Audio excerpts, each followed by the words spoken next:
दोस्तों आज हम बात करने वाले हैं ओबीएस स्टूडियो के बारे में। अगर आपने हाल ही में ओबीएस स्टूडियो को इस्तेमाल करना शुरू किया है तो आप अभी ओबीएस स्टूडियो के बारे में ज़्यादा कुछ नहीं जानते होंगे। तो आज का वीडियो आपके लिए यूजफुल हो सकता है। आज मैं आपको बताने जा रहा हूँ ओबीएस स्टूडियो की सेटिंग्स के बारे में कि आपको ओबीएस स्टूडियो के अंदर क्या सेटिंग्स रखनी चाहिए, क्या सेटिंग्स आपको सही सही करनी चाहिए। तो आइए चलते हैं अपने पीसी पर और अपने ओबीएस स्टूडियो को सबसे पहले ओपन कर लेते हैं। यहाँ पर मैंने अपना ओबीएस स्टूडियो को ओपन कर लिया है। ये है ओबीएस का 31.0.1 वर्जन। ये ओबीएस का लेटेस्ट वर्जन है। ओबीएस में आप जानते हैं कि हमें ये सीन्स वगैरह ऐड करने होते हैं अपने काम के हिसाब से। पूरे सोर्स पूरे डिवाइसेस को कनेक्ट करना होता है। जो जो हमने डिवाइस अपने पीसी पर लगा के रखे हैं तो वो सब हम कनेक्ट कर चुके हैं। मैं आपको पहले ही बता चुका हूँ कि उसे कनेक्ट कैसे करना है। तो आज हम ऐसी सेटिंग्स के बारे में जानेंगे जिसको करने के बाद हमारे ओबीएस स्टूडियो पर लाइव स्ट्रीमिंग हम एकदम स्मूथ से कर पाएँ, रिकॉर्डिंग बहुत अच्छी तरीके से कर पाएँ और हाई क्वालिटी में कर पाएँ। तो उसके लिए यहाँ पर नीचे सेटिंग्स का ऑप्शन आ रहा है, वहाँ पर हमें क्लिक करना है और उसके यहाँ पर आपको सेटिंग्स के बहुत सारे ऑप्शन देखने को मिल जाएंगे। मैं यहाँ पर आपको सेटिंग्स दिखा देता हूँ कि क्या क्या सेटिंग्स करनी होती है। से तो सबसे पहले हमारा जनरल लैंग्वेज आता है। तो यहाँ पर हम सबसे पहले अपना लैंग्वेज सेलेक्ट कर सकते हैं। आप अपने लैंग्वेज को हिंदी इंग्लिश जैसे भी आप सेलेक्ट करना चाहो यहाँ पर आप उसे सेलेक्ट कर सकते। उसके बाद अगला ऑप्शन थीम का है। इसके अंदर बहुत सारी थीम देखने को मिल जाती है। आप कोई भी थीम अपने हिसाब से जो है तो जो आपको अच्छी लगे आप यहाँ पर सेलेक्ट कर सकते हो। उसके बाद नीचे आपको एक ऑप्शन दिखेगा open states dialog on startup. तो अगर आप इस पर क्लिक करते हो तो आपका एक डायलॉग बॉक्स ओपन हो जाएगा जिस पर आपको स्टार्टअप जो है तो वहाँ पर आपको लाइव दिखता रहेगा कि आपका सीपीयू वगैरह जीपीयू वगैरह कितना वर्क कर रहा है, कितने परसेंट बैक वर्क कर रहा है। वो सारी चीज़ें सारे आपको जो है तो लाइव आपके स्क्रीन पर देखने को मिल जाएगी। तो अगर आपको इसकी डिटेल चाहिए कि आपका रैम रोम या आपका जीपीयू या सीपीयू कितना वर्क कर रहा है, कितना लोड उस पर पड़ रहा है, अगर आप ये देखना चाहते हो अपने स्क्रीन पर तो आप इस पर क्लिक कर सकते हो, वरना आप इसे छोड़ सकते हो। दूसरा ऑप्शन हमें देखने को मिलता है hide OBS Windows from screen capture. तो ये बहुत ही यूजफुल ऑप्शन आपको यहाँ पर देखने को मिल जाता है। ये उन लोगों के लिए वेरी यूजफुल है, बहुत यूजफुल है उन लोगों के लिए जो डबल मॉनिटर का यूज़ नहीं करते हैं, सिंगल मॉनिटर का यूज़ करते हैं। तो कई बार क्या होता है कि जब हम स्क्रीन रिकॉर्डिंग करते हैं तो हमारे सामने जो है तो ओबीएस का एक डायलॉग बॉक्स हमें सामने देखने को मिलता है जिस पर स्क्रीन रिकॉर्ड होते हुए दिखाई देती है। तो अभी जब हम इसे हाइड ओबीएस विंडोज़ वाले को इनेबल कर देंगे तो हमारा जो वो स्क्रीन जो सामने दिखता है रिकॉर्डिंग होते हुए तो वो वहाँ से हाइड हो जाएगा। यानी कि हमारे सामने स्क्रीन पर जो भी कैप्चर होगा वो सामने जो है तो अभी जो दिख रहा है ऐसे आपको वो नहीं दिखाई देगा, वो वहाँ से हाइड हो जाएगा। तो आप इसे इनेबल कर सकते हो, अगर आपको यूजफुल लगे तो आप इसे इनेबल कर सकते हो। उसके बाद दूसरा ऑप्शन हमें नीचे अपडेट्स वाला मिल जाता है जिसमें अपडेट चैनल दिखाई देगा।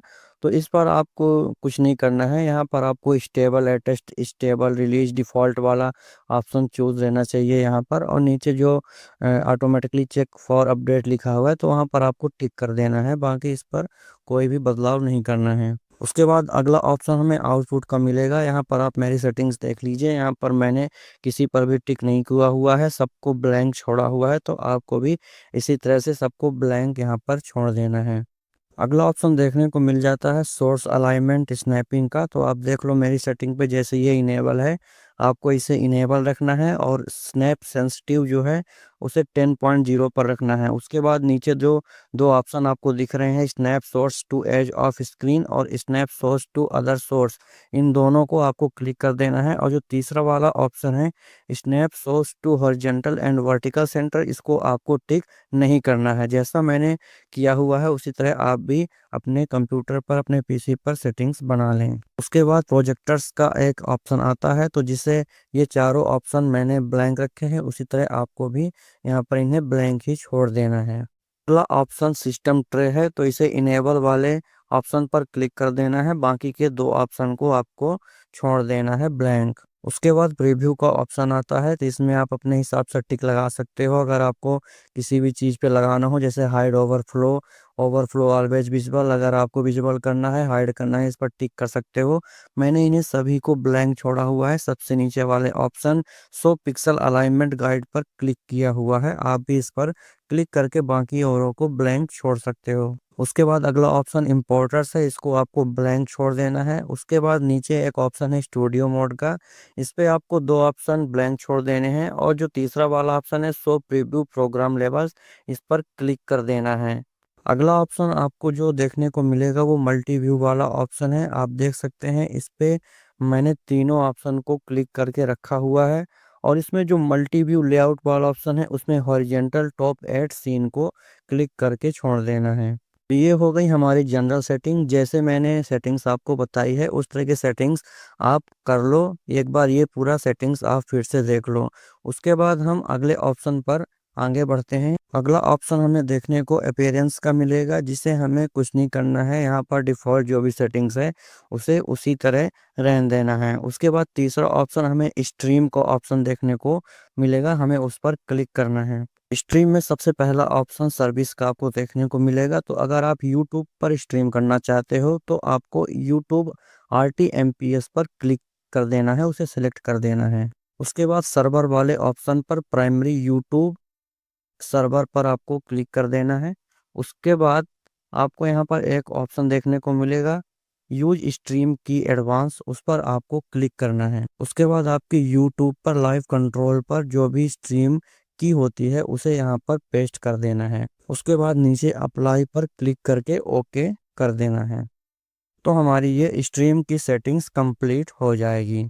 उसके बाद अगला ऑप्शन हमारा आता है आउटपुट का, तो उस पर हमें क्लिक करना है। आउटपुट मोड पर जैसे ही क्लिक करोगे तो आपको इस तरह की सेटिंग्स यहाँ पर दिखाई देंगी। तो आउटपुट मोड पर जैसे ही आप ऊपर देखोगे यहाँ आगे सिंपल लिखा हुआ है, तो यहाँ साइड पे आप जैसे ही क्लिक करोगे तो आपको एक एडवांस का ऑप्शन देखने को मिलेगा, उस पर क्लिक कर देना है। अब इसके अंदर आपको 3-4 ऑप्शन देखने को मिलेंगे। सबसे पहला ऑप्शन स्ट्रीमिंग है, इस पे हमें जो है तो अलग अलग सेटिंग्स देखने को मिल जाएगी। तो सबसे पहला हमारा स्ट्रीमिंग पे जो सेटिंग्स है वो है ऑडियो ट्रैक का, जिस पे हमने एक सिलेक्ट किया हुआ है। अगर आप अलग अलग ऑडियो ट्रैक का यूज करते हो तो आप अलग अलग ऑडियो ट्रैक यहाँ पर सिलेक्ट कर सकते हो। हमने यहाँ पर सिर्फ एक ही ऑडियो ट्रैक पर सारा कुछ कनेक्ट कर रखा है, तो इसलिए हमने यहाँ पर एक सिलेक्ट किया हुआ है। ऑडियो इनकोडर आपको FFmpeg AAC ही रखना है। उसके बाद यहाँ पर वीडियो इनकोडर का ऑप्शन आता है, तो आप इस पर जैसे ही क्लिक करेंगे तो अगर आपके कंप्यूटर पर GPU लगा हुआ है यानी कि ग्राफिक्स कार्ड लगा हुआ है, तो यहाँ पर आपको उसका नाम दिखेगा। जैसे आपने अगर NVIDIA का ग्राफिक्स कार्ड लगाया हुआ है तो उसका ऑप्शन आपको दिखेगा, NVIDIA दिखेगा, तो आपको वही सिलेक्ट करना है। अगर आपके कंप्यूटर पर कोई भी ग्राफिक्स कार्ड नहीं लगा हुआ है तो आपको सीधे X264 वाला जो ऑप्शन है उसे चूज करना है, उसे ही यहाँ पर रखना है। पर अगर आपके कंप्यूटर पर, आपके PC पर ग्राफिक कार्ड लगा हुआ है तो आप उसे चूज करेंगे, जिससे आपका जो है तो वीडियो की क्वालिटी ज़्यादा अच्छी रहेगी। उसके बाद आपको एक ऑप्शन देखने को मिलता है रीस्केल आउटपुट का, आपको इसे डिसेबल ही करके रखना है। और जस्ट उसके बगल पे आपको आपके स्क्रीन का रेजुलेशन दिखाई देगा, तो आपके स्क्रीन का यानी आपके मॉनिटर का जो भी रेजुलेशन जो सपोर्ट करता हो वही आपको यहाँ पर सिलेक्ट करना है। और देखना है कि यहाँ पर वही सिलेक्ट है या नहीं है। अगर ज़्यादा रेजुलेशन यहाँ पर सिलेक्ट होगा तो आपका जो है तो ब्लैक स्क्रीन आने लगेगी। वहाँ पर रिकॉर्डिंग जब आप स्टार्ट रिकॉर्डिंग करोगे या स्टार्ट लाइव स्ट्रीम करोगे तो वो वीडियो जो है तो आपका सपोर्ट नहीं करेगा और वहाँ पर ब्लैक स्क्रीन आएगी। यहाँ पर आपको अपडेट करने के लिए ये बोलेगा, तो यहाँ पर आपको जो भी रेजुलेशन जो भी आपका मॉनिटर सपोर्ट करता हो वही रेजुलेशन यहाँ पर आपको चेक करना है कि वही वाला रेजुलेशन यहाँ पर सेलेक्ट होना चाहिए। उसके बाद आपका अगला सेटिंग यहाँ पर इनकोडर सेटिंग्स देखने को मिलती है। यहाँ पर अगला ऑप्शन आपको रेट कंट्रोल का देखने को मिलेगा, तो यहाँ पर आपको जो है तो CBR सिलेक्ट कर देना है। उसके बाद बाइट्रेट का ऑप्शन आएगा, तो यहाँ पर आपका इंटरनेट की स्पीड अगर अच्छी है तो यहाँ पर आप 10,000 kbps भी आप कर सकते हो। अगर आपकी इंटरनेट की स्पीड नॉर्मल है तो यहाँ पर आप 2000 से 2500 kbps जो है तो आप सिलेक्ट कर दो। आपका जिस हिसाब से यहाँ पर अच्छे से चलेगा तो आप यहाँ पर अलग अलग जो है तो सिलेक्ट करके देख सकते हो कि कितने kbps पर आपका जो है तो सही चल रहा है, उतने kbps ही आप यहाँ पर सेलेक्ट कर लेना। मैंने यहाँ पर अपना 2500 kbps कर रखी है, क्योंकि मेरा पीसी में ग्राफिक्स कार्ड नहीं लगा हुआ है, तो यहाँ पर ये नॉर्मल इंटरनेट स्पीड के साथ यही kbps अच्छे से सपोर्ट करता है। तो आप भी यहाँ पर ये वाला ऑप्शन जो है तो चूज कर सकते हो। उसके बाद की फ्रेम इंटरवल आपको 0 सेकंड रखना है। सीपीयू यूजेज बजट जो है तो आपको वेरी फास्ट पे रखना है। प्रोफाइल पर आपको हाई चूज कर देना है। ट्यून आपको नॉन रखना है या फिर आप अपने हिसाब से इसे एडजस्ट भी कर सकते हो। बाकी एक ऑप्शन जो है सेपरेट बाय स्पेस, आपको इसे ब्लैंक छोड़ देना है और अप्लाई कर देना है। तो इतना करने के बाद हमारा स्ट्रीमिंग का जो सेटिंग्स है वो कंप्लीट हो जाएगा। और अगर आपको रिकॉर्डिंग भी करनी है तो रिकॉर्डिंग वाले ऑप्शन पर आप चले जाएं। यहाँ पर आपको सबसे पहले टाइप दिखेगा, तो टाइप पर हमें स्टैंडर्ड को सिलेक्ट कर देना है। उसके बाद हमें रिकॉर्डिंग सेटिंग में नीचे रिकॉर्डिंग पथ का जो ऑप्शन देखने को मिलेगा, तो उस पर आप ब्राउज करके उस लोकेशन को सिलेक्ट कर सकते हो जिस पे आप अपनी रिकॉर्डिंग को सेव करना चाहते हो। तो आप ब्राउज पर जाएंगे और उसके बाद आप कोई भी लोकेशन आप सिलेक्ट कर लेंगे, उसी लोकेशन पर आपका जो रिकॉर्डिंग होगा वो जो है तो सेव हो जाएगा। उसके बाद generate file name without space, इस पर हमें क्लिक करके रखना है। उसके बाद रिकॉर्डिंग फॉर्मेट पर हमको जाना है। उसमें हमें MKV वाले ऑप्शन को सिलेक्ट करना है, क्योंकि इस पर क्वालिटी अच्छी आती है, इसलिए हम जो है तो अपनी फाइल को MKV में सेव करेंगे। उसके बाद वीडियो इनकोडर का ऑप्शन आएगा, उस पर हमें यूज स्ट्रीम इनकोडर रखना है। नीचे ऑडियो इनकोडर का ऑप्शन आएगा, उस पर हमें FFmpeg AAC इस वाले ऑप्शन को क्लिक करना। ऑडियो ट्रैक हमें इस पर भी 1 रखना है। अगर आपको अलग अलग ऑडियो ट्रैक यूज करना है तो आप अपने हिसाब से इसे क्लिक कर सकते हो। हम सिर्फ एक ऑडियो ट्रैक पर काम कर रहे हैं तो इसलिए हम एक अभी सेट कर लेते हैं। उसके बाद अगला ऑप्शन कस्टम मक्सर सेटिंग, इसको आपको ऐसे ही छोड़ देना है। उसके बाद नीचे ऑटोमेटिक फाइल स्प्लिटिंग, आपको इसको भी ऐसे ही एज अ डिफ़ॉल्ट आपको छोड़ देना है। इतना करने के बाद हमारी रिकॉर्डिंग की सेटिंग्स भी जो है तो कंप्लीट हो जाएगी। उसके बाद हम ऑडियो पर चलते हैं। ऑडियो वाली सेटिंग्स पर नीचे ऑडियो ट्रैक फर्स्ट पर जाना है और ऑडियो वाइब्रेट पर आपको इसे 160 पर रखना है। तो ऑडियो की सेटिंग यहाँ पर आपको डिफ़ॉल्ट मिलेगी, आपको सभी पर 160 आपको डिफ़ॉल्ट देखने को मिलेगा सभी ट्रैक पर, तो आपको उस पर कुछ भी छेड़खानी नहीं करनी है। अब आपको सीधे अगली वाली सेटिंग्स रिप्ले बफर वाली सेटिंग्स पर चले जाना है। तो रिप्ले बफर का यूज अभी हम नहीं कर रहे हैं, तो इसे एज ए डिफ़ॉल्ट जो भी सेटिंग्स इसमें है तो अभी उसको कुछ भी नहीं करना है, हमें ऐसे ही रहने देना है और सीधे आपको नीचे अप्लाई पर क्लिक कर देना है। तो यहाँ पर आपका जो भी सेटिंग आपने अभी किया हुआ है वो वहाँ पर अप्लाई हो जाएगा। इतना होने के बाद हमें अब अगली सेटिंग्स ऑडियो वाले सेटिंग्स पर जानी है।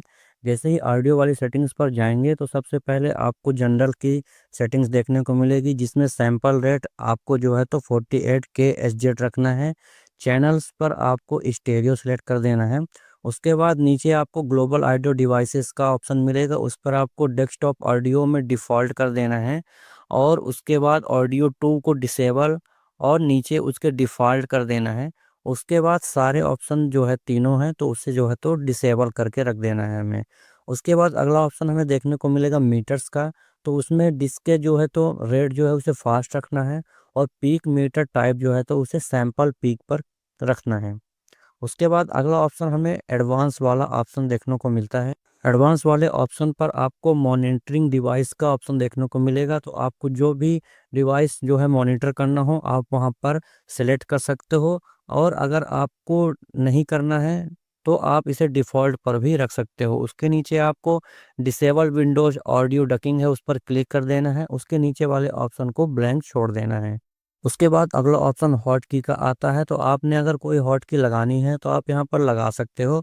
मैंने तो यहाँ पर सारे ऑप्शन जो है तो ब्लैंक छोड़े हुए हैं, आप भी इसे ब्लैंक कर सकते हो, अपने हिसाब से आप इसे एडजस्ट कर सकते हो। मैंने यहाँ पर कुछ भी सेट नहीं किया हुआ है। हमारी ऑडियो की सेटिंग कंप्लीट हो गई है। उसके बाद अगली सेटिंग्स वीडियो में हम चलते हैं, वीडियो वाले ऑप्शन पर क्लिक करते हैं। तो जैसे ही आप वीडियो वाले सेटिंग्स पर आप क्लिक करोगे तो आपको यहाँ पर जनरल ऑप्शन देखने को मिलेगा। यहाँ पर आपको बेस कैनवास रेजुलेशन आपको एक सेटिंग दिखेगी, तो आपको यहाँ पर ध्यान से वही रेजुलेशन सिलेक्ट करना है जो आपका मॉनिटर सपोर्ट करता हो, क्योंकि अगर आप रेजुलेशन करेंगे तो यहाँ पर आपका जो है तो रिकॉर्डिंग नहीं होगी, ब्लैंक स्क्रीन आ जाएगी। इसलिए तो आपको यहाँ पर जो भी आपको मॉनिटर रेजुलेशन सपोर्ट करता है वही आपको रखना है। मेरा मॉनिटर जो है तो 1440x900 ये रेजुलेशन सपोर्ट करता है। मैंने इसी पर जो है तो अपना रेजुलेशन सिलेक्ट किया है, और नीचे आउटपुट रेजुलेशन जो है तो आपको आउटपुट पर भी वही रेजुलेशन आपको सिलेक्ट करना है। उसके बाद आपको डाउन स्केल फिल्टर मिलता है, ये डिफ़ॉल्ट सिलेक्ट रहेगा, आपको इस पर कुछ भी नहीं करना है। उसके बाद कॉमन एफपीएस वैल्यू आती है, आपको 30 PS या 60 PS किसमें आपको रिकॉर्डिंग करनी है। आपका जो है तो मॉनिटर आपका जो है तो कौन सा सपोर्ट करता है, स्मूथ किस में चलता है, आप उसको उस हिसाब से जो है सेलेक्ट कर सकते हो। मेरा 60 FPS जो है तो सपोर्ट करता है, इसलिए मैंने 60 FPS को सिलेक्ट किया हुआ है। इतना करने के बाद आपको जो है तो ये वीडियो वाली सेटिंग्स भी कंप्लीट हो जाएगी। उसके बाद अगला ऑप्शन हमें हॉट कीज़ का ऑप्शन देखता है, इस पे जो है हमें क्लिक करना है। यहाँ पर आप जानते हैं कि हम यहाँ पर अपनी हॉट की जो है तो यहाँ पर आप की जो है तो आप सिलेक्ट कर सकते हो, क्रिएट कर सकते हो। जैसे कि आपको स्ट्रीमिंग के लिए कौन सी की आपकी होनी चाहिए, स्टॉप करने के लिए कौन सी जो है की होनी चाहिए, तो आप इसे अपने हिसाब से आप सिलेक्ट कर सकते हो, क्रिएट कर सकते हो। और वरना ये ज़्यादा ज़रूरी नहीं है, तो हम इसे ब्लैंक भी छोड़ सकते हैं। उसके बाद अगला ऑप्शन हमारा आ जाता है एक्सेसिबिलिटी का, तो आप जो है तो इसे भी डिफ़ॉल्ट यहाँ पर छोड़ सकते हो। उसके बाद नीचे आपको एडवांस का ऑप्शन देखने को मिलता है, तो ये डिफ़ॉल्ट जो है तो अपने आप बहुत अच्छी तरीके से सेट होता है। हमें इस पर कोई भी छेड़छाड़ नहीं करनी है, हमें इसे एज़ अ डिफ़ॉल्ट ऐसे ही छोड़ देना है, और नीचे हमें अप्लाई वाले ऑप्शन पर सीधे यहाँ पर क्लिक करना है और ओके कर देना है। तो आपकी ओबीएस स्टूडियो की जनरल सेटिंग्स जो है तो बहुत ही अच्छे तरीके से यहाँ पर कंप्लीट हो चुकी है। ओबीएस स्टूडियो की प्रॉपर सेटिंग कंप्लीट हो गई है। तो ये सेटिंग कंप्लीट होने के बाद भी अगर लैग वगैरह करता है तो आपको सिंपल सा सेटिंग्स में चले जाना है। सेटिंग्स में जाने के बाद आपको आउटपुट वाले ऑप्शन पर जाना है, और जो बिटरेट वाला ऑप्शन था जिसे हमने 2500 kbps किया हुआ है, तो हो सकता है आप उसे ज़्यादा kbps में कर रहे हो, तो ज़्यादा kbps में तभी करें जब आपका कंप्यूटर आपका पीसी वो सपोर्ट करता हो, अन्यथा वो जो है तो आपका कंप्यूटर लैग करेगा ही। तो आप इसे जो है तो अगर लैग करता है, आपने ज़्यादा सेलेक्ट किया हुआ है, तो आप उसे कम kbps में करके एक बार अप्लाई करके ओके करेंगे, आपका जो है तो software screen recording, screen streaming जो है तो बहुत ही स्मूथ चलने लगेगी, काम करने लगेगी। आप इसे कम से कम 1500-2500 करके देख सकते हो, इतने में आपका जो है प्रॉब्लम सॉल्व हो जाएगा, कोई भी लैग वगैरह नहीं करेगा, बहुत ही स्मूथ आपका सॉफ्टवेयर काम करेगा। तो दोस्तों आपने देखा कैसे आप बहुत ही आसानी से ओबीएस स्टूडियो की ये जनरल सेटिंग्स को सेट करके आप अपने ओबीएस स्टूडियो का यूज कर सकते हो। आप लाइव स्ट्रीमिंग और रिकॉर्डिंग बहुत ही स्मूथ तरीके से कर सकते हो। अगर आपको इससे रिलेटेड कोई भी प्रॉब्लम आती है तो आप मुझे कमेंट में बता सकते हो, और ऐसे ही वीडियो के लिए हमारे चैनल को सब्सक्राइब कर लीजिए, क्योंकि मैं ऐसे ही इम्पोर्टेंट एजुकेशनल और टेक वीडियोस आपके लिए लाता रहता हूँ।